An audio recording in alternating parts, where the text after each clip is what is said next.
So today we're going to talk about the USA EB-5 Residency by Investment program, a little bit about Holborn Assets. Holborn Assets is a global wealth management firm. It was established in 1998, had more than 500 employees and 23 international offices with more than 20,000 clients. So it is a truly global firm with offices, I think, on nearly every continent and in a lot of different countries. So, along with wealth management, there's another division of Holborn Assets called Holborn Pass, which focuses on global mobility and residency and citizenship by investment. We've processed more than 1,000 cases, helped people get passports from around the world, passports for different countries in the world, and as well as residency. Myself, I'm a specialist in EB-5. I've been doing it since 2008. So I'm up to about 16 years of doing nothing but EB-5. I joined Holborn Assets in 2020. So this is my fourth year, going on 5 years. As I just mentioned, we do offer residency and citizenship programs around the world, from Caribbean passport programs like St. Lucia, St. Kitts, Dominica, which lead directly to a passport, to residency programs in Europe like Portugal, Greece, and Malta, and then also permanent residency programs in the USA. So today we're going to focus on the EB-5 program. It started in 1990. It's been a wildly popular program for families around the world. It requires an investment, but it leads directly to permanent residency and ultimately, if a family chooses, citizenship. So we work in a division of the EB-5 program called the Regional Center Program. And we have a guest here today, Ken Frost from the Great Southwest Regional Center, and he's going to discuss his investment and also the process of investing into a regional center. The EB-5 program went through significant revisions in 2022 for the better. And that's something I rarely say about investment or immigration programs, that the U.S. government actually really did improve the EB-5 program in 2022. So let's talk a little bit more about the history of the EB-5 program. So it did start in 1990. In 2008 and 2009, that was about the time I got involved. That's when it really took off in popularity. You can see on this graph here, went from doing, a few hundred investors per year to, right around the economic crisis of 2008, 9, 10. It just went straight up to the point where, in 2015, 16, there were more than 14,000 EB-3s being processed in those years. So it was, having gone through that, it was quite a wild ride. Very exciting. And Ken was there for that too. So, we could both speak to having kind of the history and perspective of the EB-5 program. Then they closed down that program because it got a bit, bogged down. It was a victim of its own success. The lines became too long for people to get processed in a reasonable amount of time. There was questions about, oversight in the program. So in 2021, they let the older program, as I call it, the former program, expire. But in 2022, they came back and reauthorized the EB-5 program into a law until 2027. So that means, we have a very stable program to go forward with. And again, this is one of the most popular programs in the world. I think it's processed almost, more than most any other country or any other program. So, and that's good in many ways, not just because of the program, but it's the people who are involved in EB-5 are all experienced now, right? Everyone we work with has been doing this for more than 10 years. They understand the program, they understand the law, they understand the kind of the intricacies of the process. So what does the EB-5 program require? It's an investment program. So it requires a fairly large amount of money. It's a $800,000 investment in areas that are considered high unemployment areas that have 150% of the national average of unemployment, or areas that are rural. That means projects that are outside a metropolitan area of 20,000 people. Ken's project that we're going to discuss is a rural project. I'm going to discuss why there's some real advantages, especially today, of investing in a rural project. There's not a lot of requirements for EB-5, actually. There's no education requirements. There's no language requirements. There's no business requirements. The one major requirement is, though, you have to show where you got that money. That $800,000 has to be lawfully sourced, or you have to be obtained lawfully, and we have to show that it was lawfully obtained. So that takes a little bit of time, but it's not that bad. You don't have to show all of your wealth. You just have to show where you got this $800,000. You must create 10 new jobs for American citizens or permanent residents. So this is where working with a regional center is very important. A regional center is basically, for lack of a better word, a license from the U.S. government that allows companies to use EB-5 money. But more importantly, it allows them to manage your money and also worry about and take care of the job creation. With EB-5 regional centers, you can kind of pool together a group of investors and kind of get your job creation through economic analysis and impact. So you don't have to worry about, you yourself going out there, trying to start a business, hire 10 people, manage the business and manage these people. That's all taken care of by the EB-5 regional center. The investment must be at risk. Now, that's not to say, we're putting you into a risky investment. It just means that you can't simply just purchase an asset. You can't purchase a property. It must actually go into a business. And as probably we all know, there's a certain risk in any business, but we, of course, try to minimize and mitigate those risks. There must be, new commercial enterprise, a new company. So, or one that's kind of ongoing. That's the one that's going to create new jobs. Okay. Now, what are some of the benefits of the EB-5 program? First of all, who can do it? EB-5 welcomes people from, I think, every country in the world. You can take the entire family with you, or rather your spouse and unmarried children under the age of 21. You do not have to have a U.S. employer to sponsor you. You can be pretty independent. You do have to invest your money with a qualified project. As I said, anyone over the age of 18 can apply. There's no age cap. It would be any age to do this. Currently, there is not a waiting list for investors. Now, that's something I'll discuss a little bit later, because it is, again, EB-5 is very popular, and we believe that there could be a waiting list coming for urban projects. But the rural project that we're going to discuss with Ken today still does not have any waiting times. It's great. It's a pretty fast process. It's 12 months, about 12 months, like any immigration program. It varies a little bit on case to case. But one of the things the government did do when they started the new programs, the new EB-5 program, is they hired more people to process cases. They streamlined the case processing process, I guess, so that around 12 months you're going to have a result. And something very exciting that they did for people who might be living in the U.S. right now. If you're a student in the U.S., if you're working in the U.S. on an H-1B, they have a program, or they have something called concurrent filing, which allows you to stay in the U.S.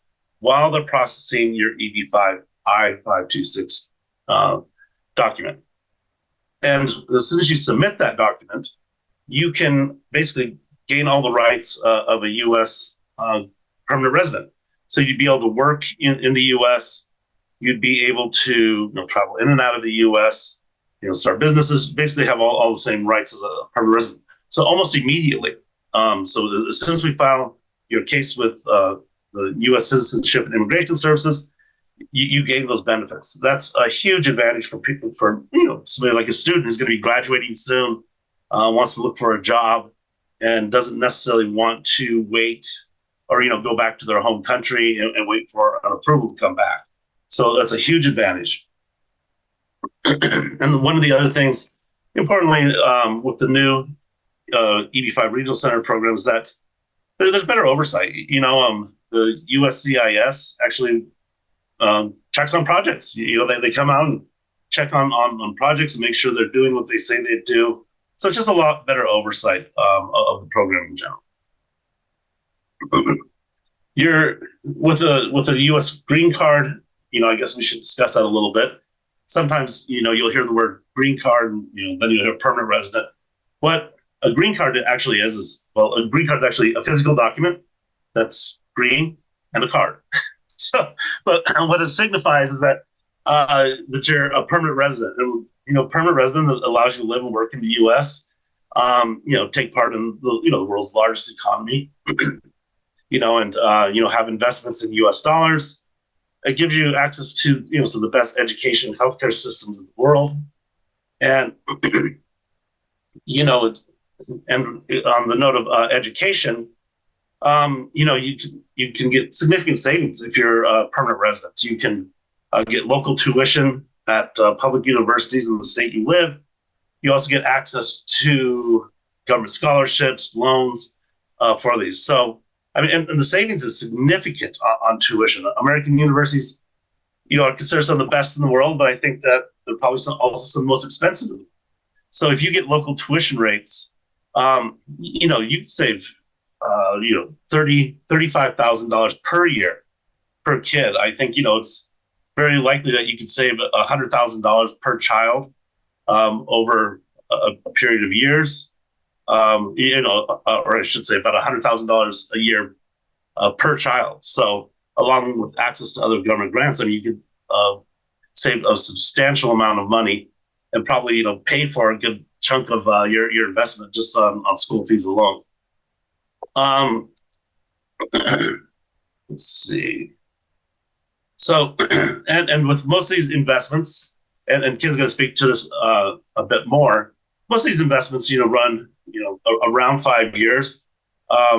Ken's is a bit more aggressive and should repay the money quicker, but it's an investment. That was the point I'm getting. It's not a donation to the government. These are investments into businesses where there's a time frame on the investment, and also you get a return on your investment. Quickly, just step by step of how the process goes. Step one is you'd sign up with Holborn, and we'd advise you on which projects to choose, which immigration lawyers to choose. And then once you choose a project and an immigration lawyer, the immigration lawyers will start filing a form called an I-526E. Or if you're in the USA, a form called I-485 for an adjustment of status. And this process usually takes a couple months, 1 to 2 months to kind of do your source of funds, to be able to show where you made this money. And also you have to gather your personal documents. So there's some back and forth. So it takes a couple months. Now, if you, once we file your case, if you're in the U.S., you can stay in the U.S. and get an adjustment of status and enjoy all the benefits of basically of a permanent resident. If you're outside, you'll have to probably wait. But the processing time is pretty fast. It's going to be anywhere from 6 months to a year. We've seen some cases being approved in 3 months, but rarely over a year. Although this could be changing, as I've been talking to people now, that people think, or lawyers and experts and people in the field think that urban projects, even the TEA projects, will probably go into backlog or retrogression this year. It's just a matter of the USCIS kind of publishing the new numbers.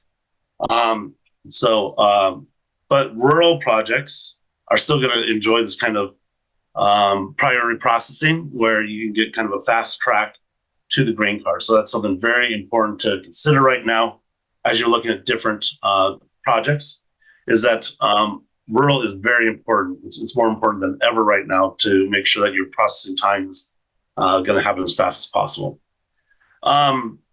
About 2 years after you get your I-526, you can apply to have your conditions removed on your green card. Now, what does that mean? When you first get approved, you have something called a conditional green card, and the only conditions on it are that you have to wait. Let me back up. A conditional green card gives you all the same rights as any other green card. You know, it allows you to travel out of the U.S., work in the U.S. However, the conditions are that the USCIS want to see that you keep your money invested for at least 2 years, and then you created jobs. So after 2 years, you file what's called an 829, removal of conditions, and basically the regional center, Ken, and his team and the immigration lawyers will file forms to prove that your money was invested, it did what it was supposed to do, and it created jobs. Now, it takes some time to get your actual 829 approved, but during that time, you're still in the U.S., and you still have all the same rights as a permanent resident. And then with the EB-5, you can also become a U.S. citizen after 5 years. So 5 years from the date your 526 is approved, you can actually become a U.S. citizen. So that's the basic process. It's actually a pretty straightforward process when you kind of compare it to different programs around the world. And it's simply having the money to invest, but and then choosing the right project to make sure when you invest it, you're going to get a return on your funds and your funds return. So that is the basic introduction to EB-5. I want to now kind of move things over to the project side, because that's what people always want to know, is like, where can I invest my money, and am I going to make money, and what sort of projects. So let me introduce Kim Frost. He is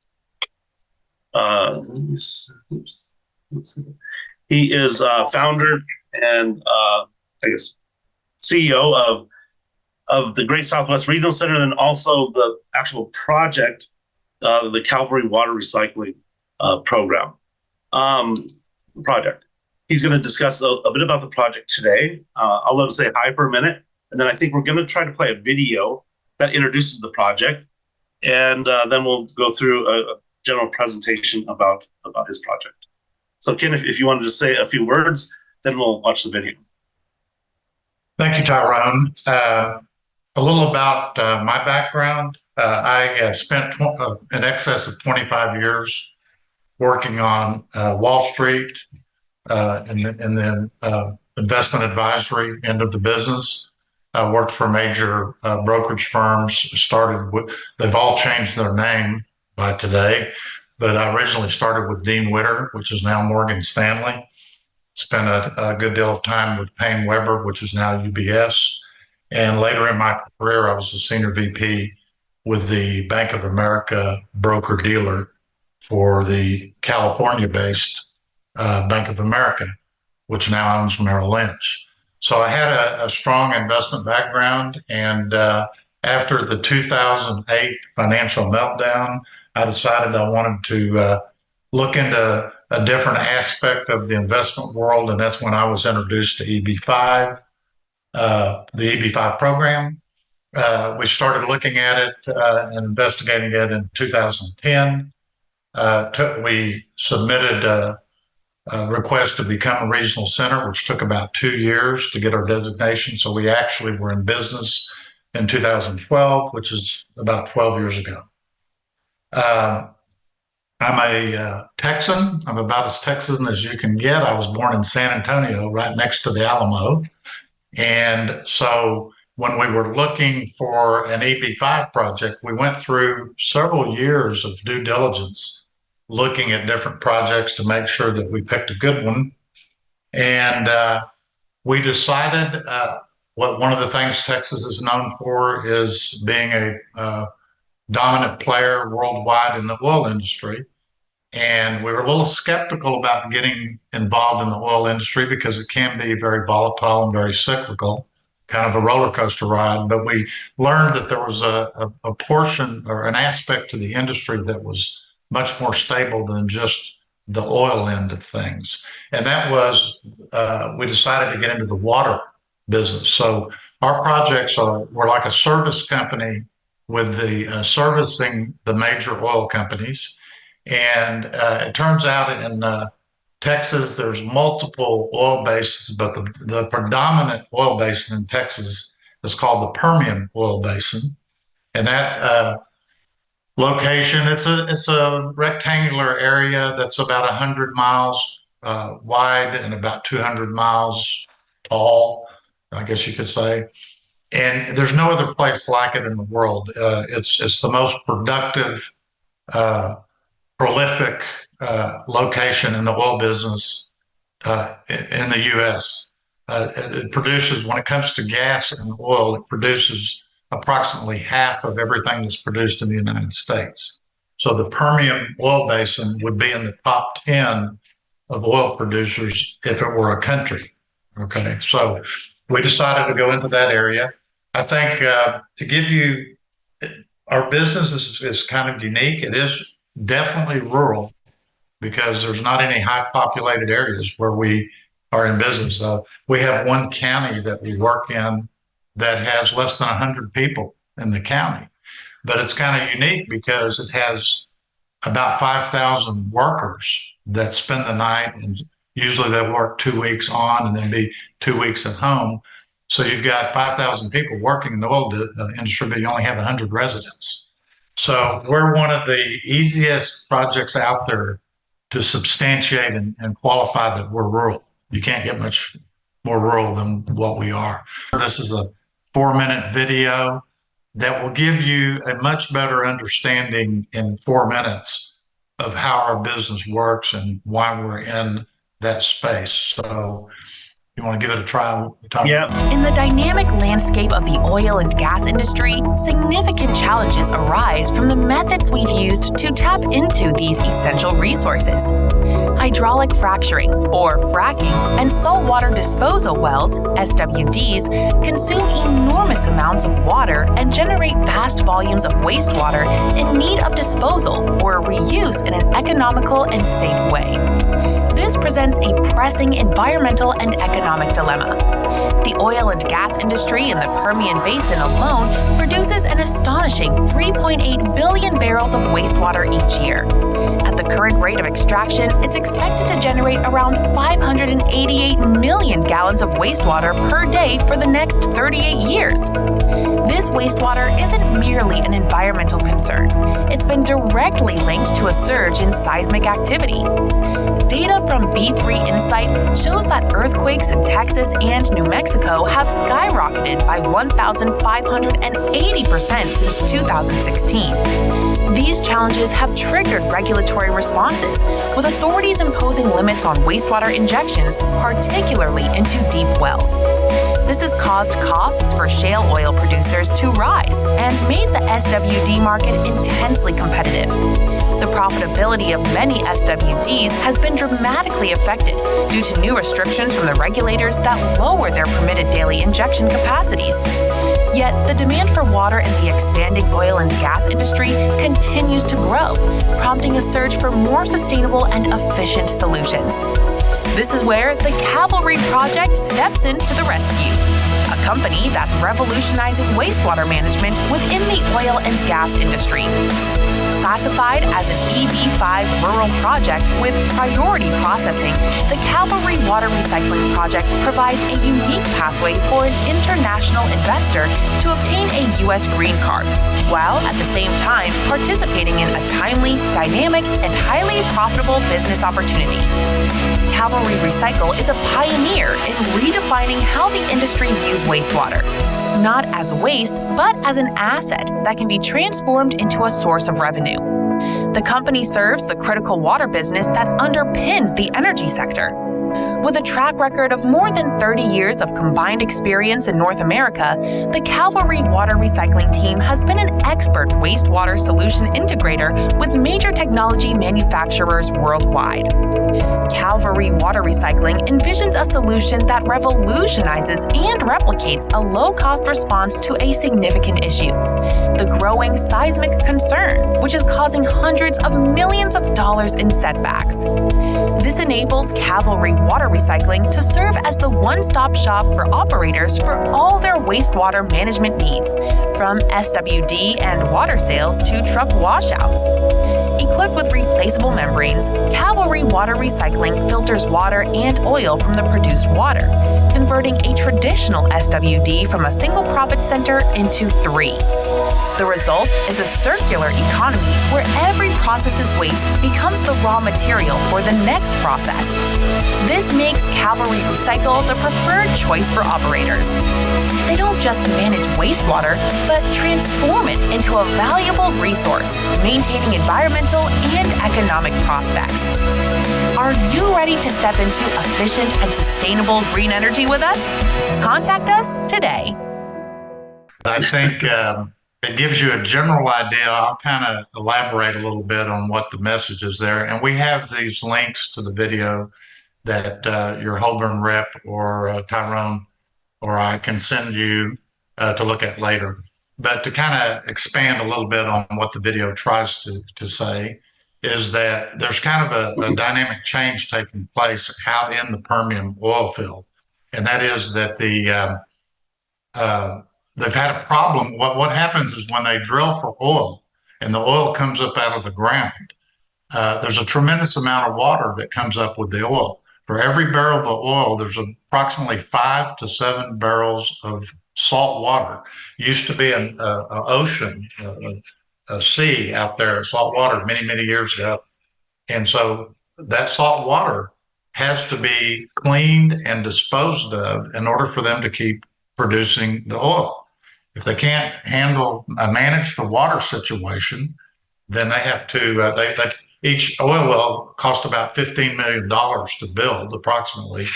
And if that water cannot be properly disposed of, then they have to shut it down, and they don't want to do that. So we become a very needed service for them to handle the water. Now, the traditional way that the water has been handled is through either trucking it to what's called the saltwater disposal facility or pipelining it to those facilities. Now, what's happened out in the Permian that's very interesting and been a real challenge is about 4 years ago, they started having earthquakes created by the injection wells at saltwater disposals. They drill about 5 to 7 miles deep, kind of like an oil well, and the water, after it's cleaned, is sent back down into the earth to where it originally came from. Well, the number of earthquakes in the beginning were just small tremors that nobody was really concerned about. Recently, we had a 5.5 on the Richter scale earthquake out in the area, and the numbers have gone multiplied many-fold. So what this has caused is the environmentalists and the regulators are tuned in to doing something to prevent this from happening. So what they've had to do is they've had to go to all these facilities that are in these earthquake areas. It's not all of the facilities, but the ones that are in the wrong areas. And they've lowered the capacity of what they allow them to put down, it's pressurized. So they've, from 30,000 barrels a day, they've lowered them to 10,000 barrels. So this creates a predicament for these saltwater disposal facilities. Each one of those costs anywhere from $5 million to 10 or 15 million to build those facilities.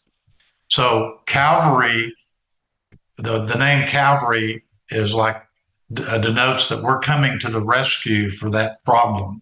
And what we're able to do, we are one of the leaders in recycling of the water, so that water can be reused for other purposes and it doesn't have to be put down into the earth. And so what we do in our project, we have one central facility that we're building. Our project is a $40 million raise. 20 million of it is EB-5 money, which means that we have 25 spaces, and we're well along the way in filling those spaces as we speak. We started towards the end of the second quarter, and we expect to be fully subscribed either by the end of the year or sometime in the first quarter. So the 40 million is 20 million of EB-5 and then 20 million of equity and other investors, U.S. investors, ourselves, our partners. We have an 80-acre tract of land that we own where the Calvary Central facility is going to be located. It's an excellent location right in the middle of the Delaware Basin, which is the most rapid growing part of the Permian. And it's a third of a mile on a paved county road with a half a mile frontage on a major highway. And so we're right in the middle of the mix. So we have that 80-acre land that we're going to have a multi-use central facility, which we've already started on. We have drilled an injection well to be able to dispose of some of the water that's clean down into the earth. And then we have a commercial water well that produces over 37,000 barrels of fresh water. And I'll get into in a minute, how we make our profits. But we also, on our project, which has already been approved, by the way, by the USCIS, we have 6 satellites that we can create, which are where we take our mobile equipment that recycles, and we can take it to these SWDs, kind of retrofit them so that if they're restricted on how much water they can handle, they now have enlarged regained their capacity, which would exceed even the 30,000 barrels a day that they used to have. And so it's kind of like Calvary to the rescue. We're coming in and helping out these satellites as we invest money in the equipment. They already have the infrastructure. So we're ending up with 7 facilities, 1 major one and 6 satellites. That's the premise of our project. Now, the new program that Tyrone talked about, we're very excited about that because in the past, EB-5, it was a totally different program where you had a lot of really good projects and you had some that weren't so good and some of them that failed actually and some that took a long time for people to receive their green card. I mean, there were situations where it took people up to 10 years to get their green card. Now, we're happy to say that we've done 5 projects in the past. We have 100% approval on green cards. We have a few investor exceptions to where someone obtained a green card through a marriage or an employment situation quicker than they could in our program. That's just a small handful, but those would be the only ones that didn't follow through with getting our green card. So all the ones that have stayed with the application process, we have got approved. Tyrone, you don't know this, but yesterday we found out that our 5th project, we had the last of 5 investors just approved for the green card yesterday. So we're happy to say that other than our new project with the new investors, all of our people have their green card and they are either living in the U.S. or on their way to the U.S. Now, I'm going to just hit on some highlights of how the project is structured in regard to the EB-5 investor. And what we've done is we've set a target of a 3.5-year exit strategy. So we did this because when you invest your money and you do the I-526, you do the I-526 application, it takes about 3 years to get through the process where you're pretty much freed up from anything to do with the USCIS. Once you send in the I-829 removal of conditions application, which has to be done within a 3-month period before your 2-year anniversary of approval. So when you put in that application, what we're finding is that some people are getting improved with a rural project like ours in as little as 3 months. The actual results that we've seen so far this year and late last year is that the average is taking on a rural project 6 months to get your green card approval. The quickest I've seen some that are 2.5 months, less than 3 months. The longest we've seen is 11 months. So if you start with that and you figure you're going to have let's just use 6 to 9 months as a safe average. Then once you get that green card, within 2 years, you have to do the removal of conditions. And you can send that in 90 days before the 2-year anniversary. So you're right at about 2 to 2.25 years. The turnaround on getting an approval on an I-829 is getting quicker now. It used to take another 2 or 3 years. You should get that within about a year or less, typically. So that's why we have a 3.5-year target for you to be in and out of our project. Now that's our goal. Now, if that occurs, this is what I need to do. Okay, then that means that you're going to be making a return of 7.15 return on your original $800,000 investment. This is an extraordinary return in the EB-5 world. And the reason we're paying that kind of dividend is because we felt like the EB-5, you'll still see today that EB-5 returns are not a high return. In many cases, it's less than 1%. Usually you won't see a project that can pay more than 2 or 3%. So we wanted to give more money back to the EB-5 investor. The way our project works is when you invest the $800,000, you're in actually what's called a preferred equity investment.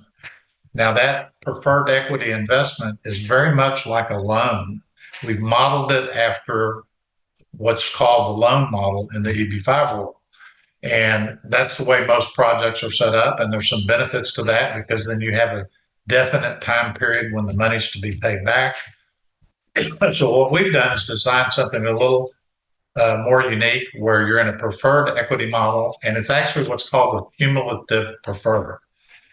What this means is that every year you're going to be paid a fixed dividend of 5% on your money. So when you invest your money, 12 months from the time your investment starts, you're going to receive a $40,000 dividend or 5% of the 800.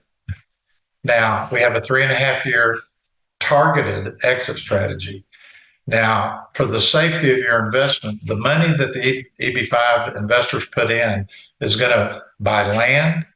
It's going to buy a lot of equipment and improvements to that land.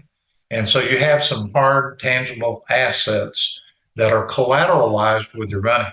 So everything that's put in by the EB-5 investors, a capital, will have a first lien position. So this is a very profound safety mitigator. A lot of other EB-5 projects will have a bank loan or other money that's put into the project, and the EB-5 investor may be a small portion, 30% of the total capital stack. And then if there is a failure, the bank or the bridge money or whatever was put in before the EB-5 money is ahead of the EB-5 investor, and the EB-5 investor could come up at the end of the line and end up losing some money. So we decided to put the collateral up front with the EB-5 investor so they're in a first lien position. Now, what we do then is if it takes us a little longer to be ready to take out the EB-5 investors in 3.5 years, we have a limit of 5 years. We have to do it within a 5-year period. Now, if we don't do it, I'll explain, what happens then. But in 4 years, our buyout option is a $1 million buyout option. What that means is we will pay you $1 million less the dividends you've received. So, for example, if you've been in it for 4 years and received $160,000 in dividends, then we have to take that 140 and add 860 to buy you out, to pay you back. So if it takes 5 years for us to exercise that, then you're going to actually end up making a 5% return because you would have collected 5 years of 5% dividends, which would be 200,000, and then we'll be adding the 800,000. Now, that's basically how the investment works. If for some reason we go past 5 years, then you continue to get the 5% dividend, and we are committed to where legally we have to pay back the full investment at the end of the 7-year extension. So that's how it works. Let me see here. One of the unique things about our project is that we submitted a request for approval of the project in advance. It's called an I-956F. We submitted that and got it approved at the end of the first quarter of this year. Very significant because not all EB-5 projects have that yet. What this means is that the USCIS has already looked at our project. Oh, there you go. We received that on March 26th of 24. What this means is that the USCIS has already looked at our business plan. They've already looked at our economic study. They've looked at the job creation that we're going to create. And mentioning the economic study, that's the benefit of working with a regional center, is you really don't have to create 10 actual jobs for each EB-5 investor. The economic study is done by professional economic companies with, like ours, are PhD economists who have gone through and evaluated how many real jobs will be created, how many indirect jobs because of the economic investment in the community, and then how many jobs are what's called induced, which includes the vendors that we use, the benefit to the economy. And that's how there may only be 3 or 4 real jobs per investor, but the other 6 or 7 are created through the deployment of that capital into the community. So all of that's been looked over by the USCIS. We got our approval at the end of March, and we waited to start actively marketing our project till the second quarter because we wanted to make sure that we had achieved that with the government to where our project is, for all intents and purposes, it's a certainty for approval other than a couple of things. That would be the personal investor's situation. They need to show that they have a lawful source of funds, and they need to show that they do not have any kind of immigration violation or criminal history. So each investor, they know when they go in that they're not going to have a problem with their own personal situation. And then they also know when they invest in our project, they're going to get an approved green card. So I think that's very key. So what we're able to do is pay a high return, have a definitive exit strategy for you to get the return of your money, and then you're going to have a certainty once you apply. But first of all, your immigration attorney, which we will refer you to some to use, you can choose whoever you want to use, and they're going to screen you as far as making sure you're doing the right thing, that you have the right, the source of funds is going to work, everything's going to work for you personally. So with their sign off on that as you get started, and then with our I-956 approval from USCIS, you have an extremely high level of certainty that you're going to get your green card. I think that's very, very important.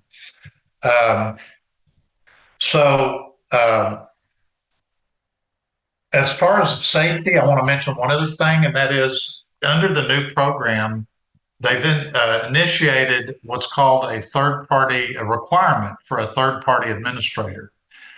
We use a company that is owned by a law firm, and it's called EB-5 Proxy, and they serve as a third-party administrator for over 100 EB-5 projects right now. This is a fantastic system they've set up. They have their own unique proprietary software that they've designed. And so what happens is when the EB-5 investors put their money in our project, we have an account with EB-5 Proxy so that they monitor what happens with that money on a day-to-day basis. Let's say we have $10 million of EB-5 out of the 20 million in that account. They have to sign off on that account, and then we sign off on it, kind of like together. Both people have to sign to move that money into the actual project. The entity that you're investing in is called the NCE, which is the New Commercial Enterprise. The actual project itself that we're going to develop and manage is called the JCE, which is a job creation entity. So what happens is before we can, on their software, what they did is they took our business plan and they also took the economic study and they developed this program to where every dime of the money has to be coded to where it goes into a certain category as part of the economic study and part of the business plan, and they have to approve each expenditure. So what we do is we submit invoices or bids or something to substantiate what the money's going to go into. They look this over and make sure that it corresponds with what's supposed to happen with the money. And then after they approve it, we move that money into the job creation entity, which is Calvary Water Recycling, LLC. And then we deploy the money, and then we come back and provide them with documents, receipts, bank records, et cetera, showing that that money went where it was supposed to go. So it's kind of like a day-to-day auditing of what we're doing. And this is fantastic for several reasons, because it shows us exactly how much job creation we're doing. It shows you that we're putting the money in the right place. The problems in the past programs is you had some bad apples who would not use the money for what it was supposed to be used for. And that jeopardizes the EB-5 investor. And it also, it's just not a good thing. And so they've eliminated that with the new program for all intents and purposes, because you're being audited as you go along. Now, the other big benefit of that is when you're 2 years into your process after you got approved and you file your 829, we have everything at our fingertips that we can push a button and electronically we have all the documentation you need to send in with that 829 application. And the USCIS is going to very easily be able to see that everything was followed the way it was supposed to. And it adds additional certainty that you should get your I-829 approved. This is how we can get you through the entire process, hopefully in about a 3-year period to 3.5-year exit strategy. And that's the way we've designed the program. So that's kind of a overview. I think right now, Tyrone, we could open it up to some questions that people have, and then kind of give you some next steps if this looks like it's something that's a good fit for you. I should have mentioned a bit earlier. You can type in any questions you want into the chat box there. They said you can ask either about the EB-5 program itself or about the Calvary project specifically. Well, excuse me, Tyrone, you know, we both know, but I'd like for you to pose some questions that you know are the typical questions that are being asked by most of the EB-5 investors. Right. So, the kind of some questions that we get quite often that I don't know if we covered it exactly in the presentation. I'll bring these up, and we might be putting some into the chat box. Because a lot of Holborn clients have worked or looked into European residency. I want to say there's a couple differences with EB-5, and the biggest one is that you cannot bring your parents. That's always a big question. You can only it can just be the couple, husband and wife, and children under the age of 21. So that's an important distinction. Another question we get quite a bit is, can I give my child the money to do the investment? And the answer to that is yes, you can. If your child's already studying in America, maybe coming close to graduation, then you can pass that money on to your child, and he can or she can do the EB-5 independently if they're over 21. Those are some of the basic questions we get about EB-5 itself. But I think, and then of course the biggest question is, how long will it take to get through the process? But Ken, I think you just summarized that very nicely. The entire process should take, what would you say, under 5 years from, the initial investment and application to to return of capital. Do you feel that's about right? Yeah, and let me throw out two other questions that we get a lot that I think could be on people's mind, and that is, why should we do a rural project over an urban TEA project? And the difference is that, in my mind, when you think about it, if it's an urban project, and this is not to knock, there's some excellent projects out there that are TEA urban projects, but it's kind of a challenge because most of them are real estate oriented projects. That's what EB-5 is known for, is typically 80%, what would you say, 80, 90% have been real estate projects. What is the mantra of investing in real estate? It's location, location, location. So what presents a challenge is that when you're going to make an investment in a real estate project, and it has to be in a high unemployment area, that's 1.5 times the average U.S. unemployment. So it's an area that really needs jobs, that's kind of needs some uplifting. That makes for a challenge to choose the best location to do your real estate.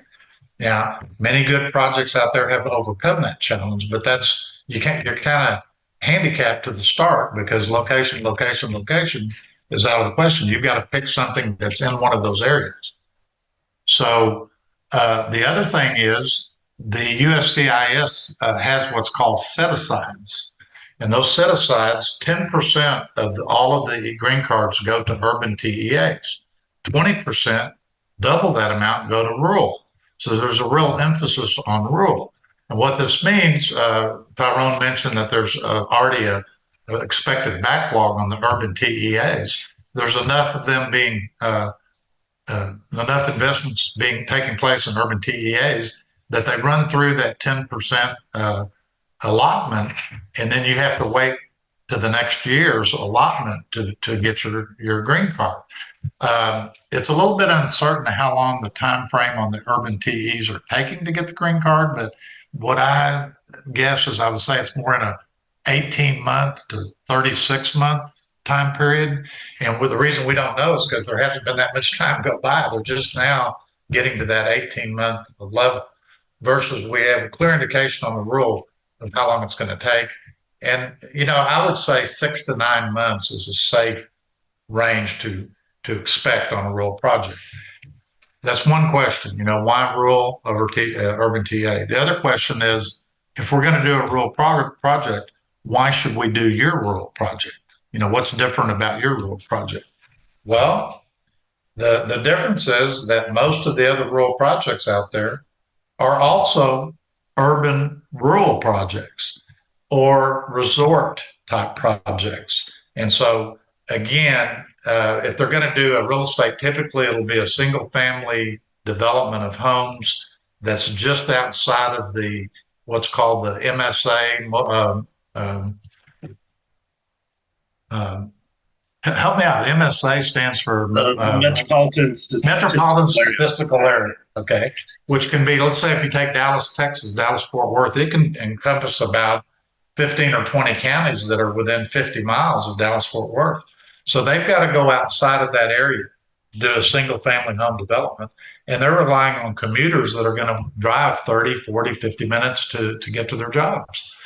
So we have a unique situation because the oil business is a money-making business. Everybody knows that Texas is known for their wealthy ranchers and oil men. Okay, so you have an extremely profound, profitable business, and it's rural. So it's real hard to find a combination of something rural that has the makeup of an excellent business opportunity or investment. So those are my two questions. So have you got any coming in yet from the crowd? Well, there's a few, but I think we've kind of answered them throughout the presentation. And it's just about time to wrap things up. So I think we should talk about next steps. If you're interested in EB-5 and particularly in the Calvary project, I encourage you to reach out to myself, to one of the Holborn advisors, and talk to them about setting up a meeting directly with Ken so that they can kind of dig into the specifics of the project, because there's a lot of questions with this large investment. And we can also a video to meeting, unless you're going to come to Texas. Oh, right. Yeah, that's true. Well, you come to Texas too, I think, right? Yeah, you're welcome. You're welcome. But yeah, let's do a video meeting. And, we'll also assist with, putting you in touch with an immigration lawyer so that you can ask questions about your personal situation, your family situation, and make sure that you're going to be qualified for it. So, that's really the next steps is, reach out to your advisor, and then we're going to, he or she will set you up with meetings with Ken and with an immigration lawyer, and we'll get started on that. But, just to wrap things up is, I've been doing this for 16 years, and I've never once had a client say, I wish I'd waited longer to start. The best time to start, it really is today. We see the program's popular, the urban TEA pathway is probably going to backlog. So, this is a popular program. So get in line now, get signed up, particularly in a good program like Calvary, and, get your family on the way to a U.S. green card and to ultimately citizenship. So with that, 1 minute to spare. I think we'll say we finished early. Good. Thank you for joining, and good, afternoon, evening, morning, wherever you might be. And please reach out to an advisor, and we'll discuss your situation in detail in person. Thank you for everyone that attended and giving me this opportunity to present this.